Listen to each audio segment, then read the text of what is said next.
Welcome to Shendra's Engineering Tutorials. It's another important topic from the course Measurements and Instrumentation.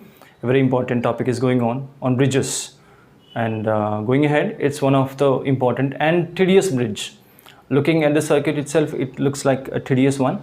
The analysis also a bit tedious, but let's make it simplified. Stay with me, right? It's like this time it's Anderson's bridge.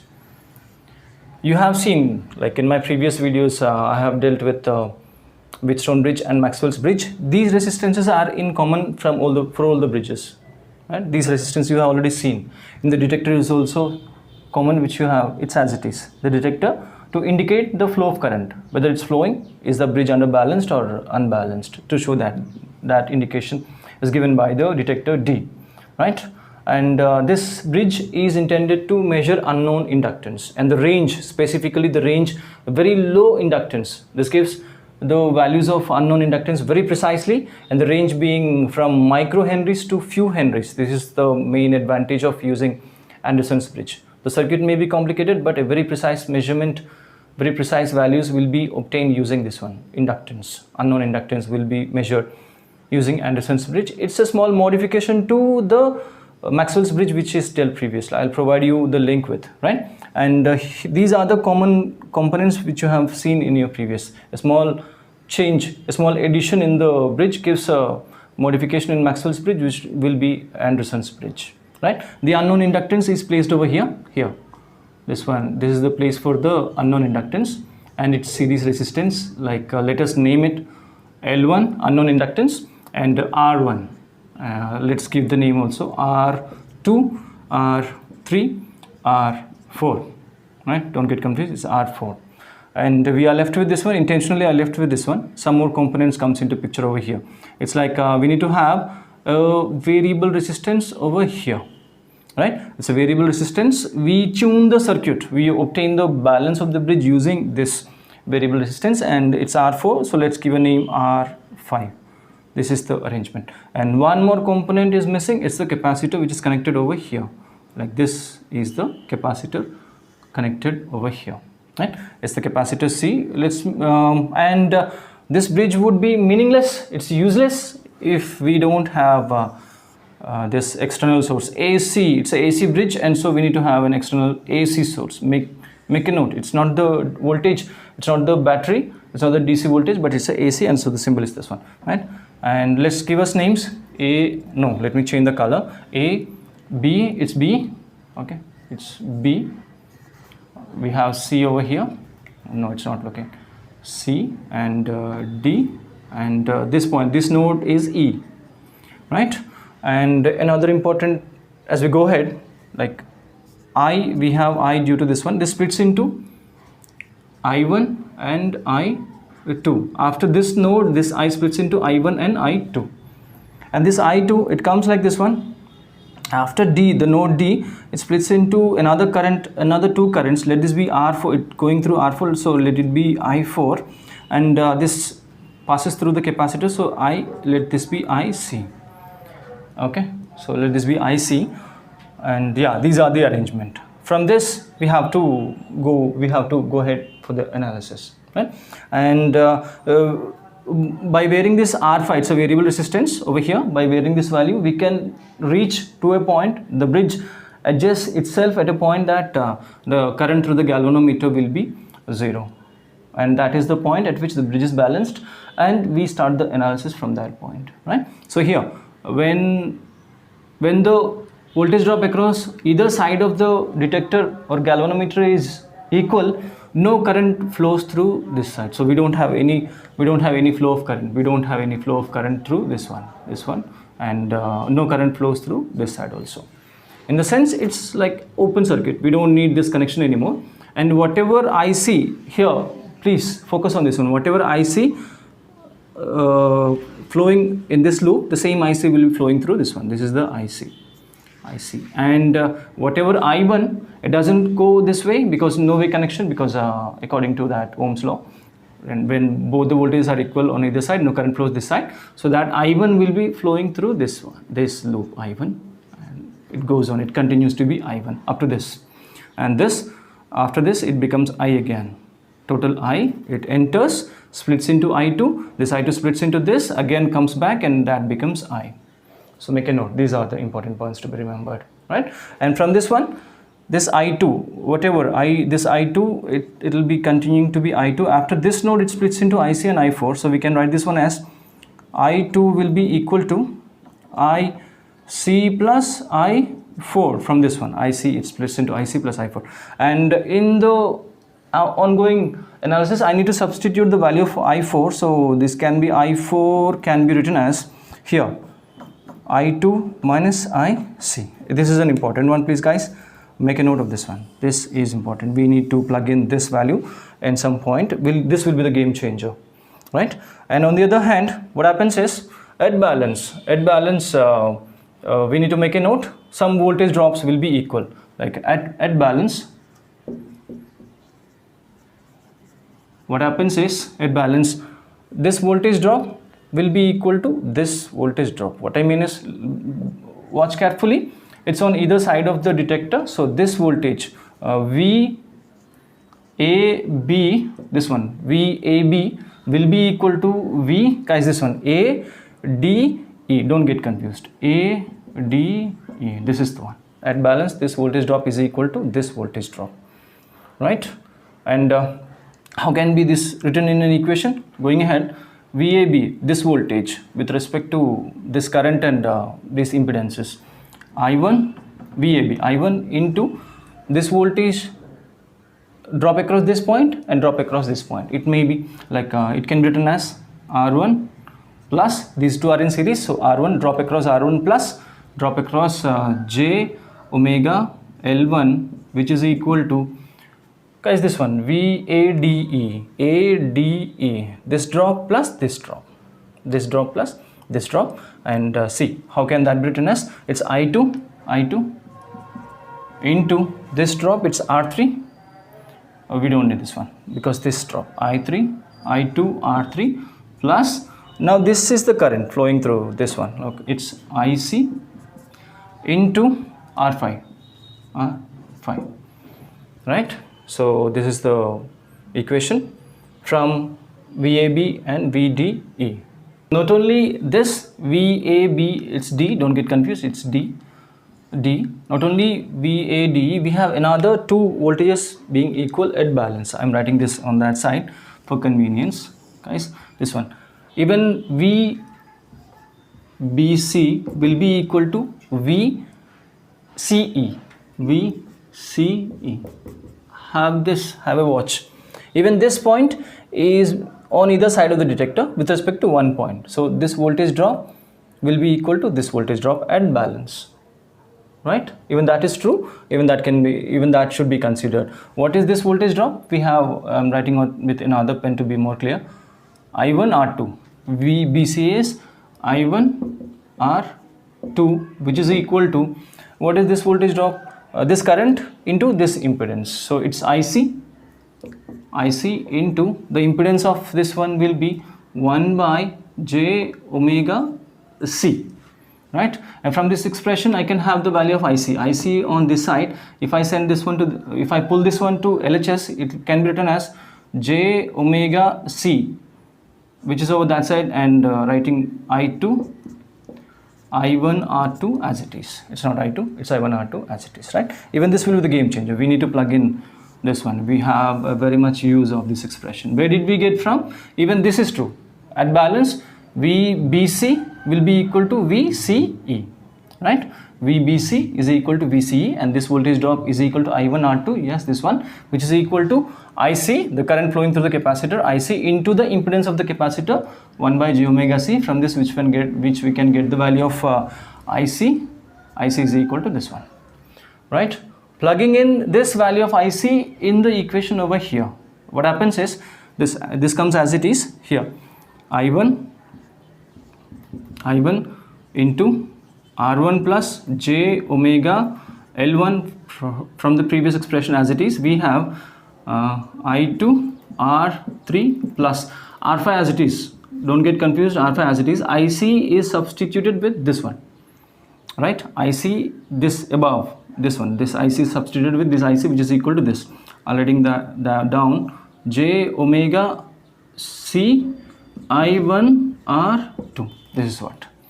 And from this one I can pull this one to this side, like this one as it is, I1 R1 plus j omega L1 as it is, and this will, it's positive, coming to LHS that will be negative j omega c I1 R2 R5, which is equal to I2 R3. This is the simplification. And guys, one more simplification, we can take out common as we can take out I1 as common from this one and put it in a single bracket, right? So we can simplify that one. I1 into this one as it is, R1 plus j omega L1, and I1 is pulled out over here. We have negative j omega c is left over, R2, it's R2 R5, right? This is what, which is equal to I2 R3.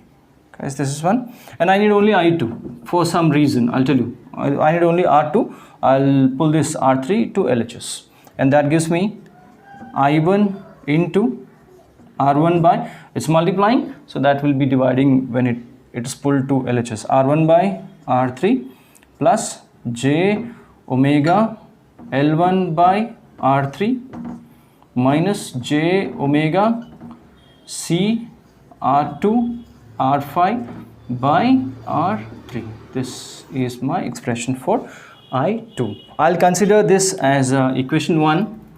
This one, equation 1. After obtaining the expression for 1, like I2, I don't need this complete bridge anymore, and I need some simplification for you to be easy, for the understanding to be easy. I'm erasing this one. After that, after obtaining this one, I don't need this anymore. Don't get confused. Don't think where the hell did this go away. Yeah, I don't need this anymore. And please have a watch, have a careful watch. The series combination of this is equal, like the series combination of this is in parallel with this one. The series combination, the R5 being in series with C is in parallel with R4. So this voltage drop will be equal to this voltage drop, right? I repeat, the series combination R5 and C are in series, and this series combination is in parallel with R4. And according to potential divider rule, this voltage drop will be equal to this voltage drop. What is this voltage drop? Writing that one. This voltage drop is IC into R5 plus this one, the same current goes, so that will be 1 by j omega c, which is equal to this one, I4 R. After writing this one, what happens is this I4 can be substituted with this I4 here. In the beginning itself we have written this one. Now this I4 can be plugged in with this one, like it will be IC into R5 plus 1 by j omega c from the previous expression as it is, it comes down, which is equal to I4 is I2 minus IC, and this R4 applicable to both the currents, right? And from this one we have I2 R4 minus IC R4, which is equal to IC into R5 plus 1 by j omega c. And I need only I2 R4. So I'll pull this IC R4 to LHS, and that gives me positive. And pulling along with that, I'll take IC as common from this one and this one. Right? Don't get confused. I'm taking out IC as common from this one and this one. So taking out IC as common, in the bracket what we have is R5, it's negative this side, coming this side that will be positive, so R4 plus 1 by j omega c, which is equal to I2 R4. It comes down as it is, right? And one more simplification is I need only I2, so I'll bring this one R4 to the side, so that gives me I2, which is equal to R5 by R4 plus R4 by R4 plus 1 by j omega c R4. This is the simplification. Now what to do with this IC? Right? I didn't write the IC intentionally. What to do with this IC? This can be substituted with this one, this IC, right? Writing that one, IC, that IC. We have, we don't need this anymore, so I'm erasing that one. IC can be written with J omega C I1 R2. Hey guys, so this is what the expression for I2. Let this be equation 2. Let this be equation 2.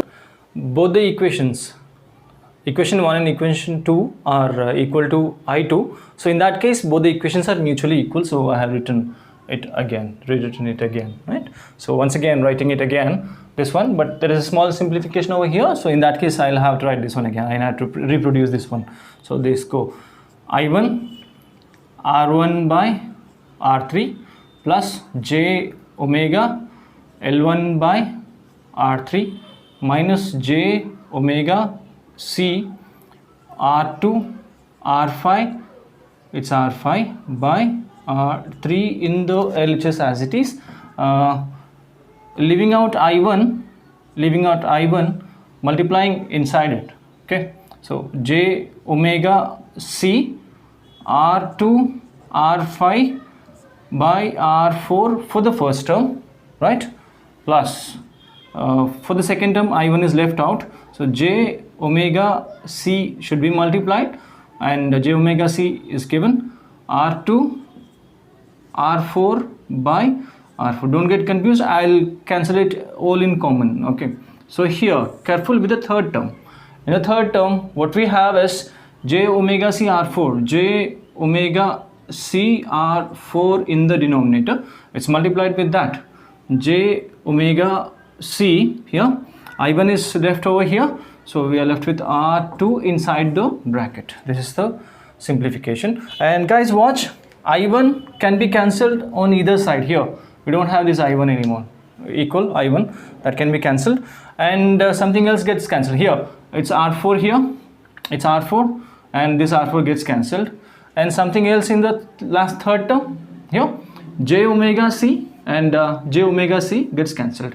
So in that way, a small rewriting the equation again. So J omega C, taking out J omega C as common, will be left with R2 R5 by R4, and J omega from here, we don't have J omega anywhere here, so J omega C from both the terms will be left with plus, this plus, and R2, this one, plus this one, R2 by R4.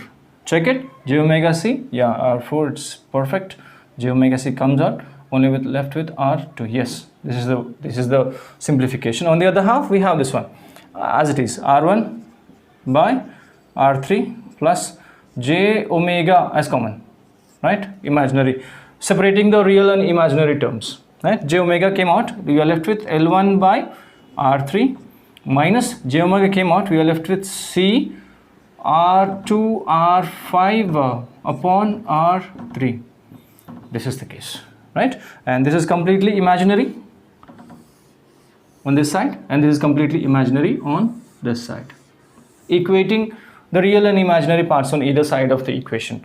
Real terms, here real terms we have, this is the real term, R1 by R3, R2 by R4 are the real terms, right? So that will be equal, writing that R1 by R3 is equal to R2 by R4, which cross multiplying these two, R1 into R4, this is equal to R2 R3. Guys, careful, have a watch carefully. Can you see the product of opposite impedances are equal? These two, can you go back to the picture and check this? R1 R4 are opposite, R2 R3 are opposite, right? We have reached this one, and R1 is the unknown, so we want R1 is equal to R2 R3 by R4. This is my final answer for R1. We have to check for L1. So equating the imaginary on either side, equating imaginary, guys, imaginary J omega gets cancelled when equating the imaginary. We are left with L1 by R3 minus C R2 R5 by R3, which is equal to only j omega is cancelled, right? Only j omega is cancelled. We are left with C into R2 R5 by R4 plus R2. This is the case. And shifting this, pushing this to RHS, this will be L1 by R3, which is equal to C R2 R5 by R4 inside the bracket plus R2 into, that will be plus C R2 R5 by R3. Alright, and once again we are interested in only L1. L1 will be equal to L1 R3 pushing to RHS and taking out C as common from these two terms. C also can be taken, C can be taken out as common, and R2 also can be taken out as common. So C, here we have C, over here we have C over here, and R2 also and R2 also. Both the parameters can be taken out. C R2 into, so if that is the case, this goes multiplying that one. We have R3 R5 by R4 plus R3 for this one, because R2 came out, and even this can be plus R2 came out, so we are left with R5 by R3 into R3. Okay, so multiplying that one, even R3 gets cancelled. R3 gets cancelled. This is my final expression for unknown inductance L1. This is the final expression for unknown inductance. Yeah, it is a lengthy Anderson's bridge. The bridge itself is complicated. Please have a note.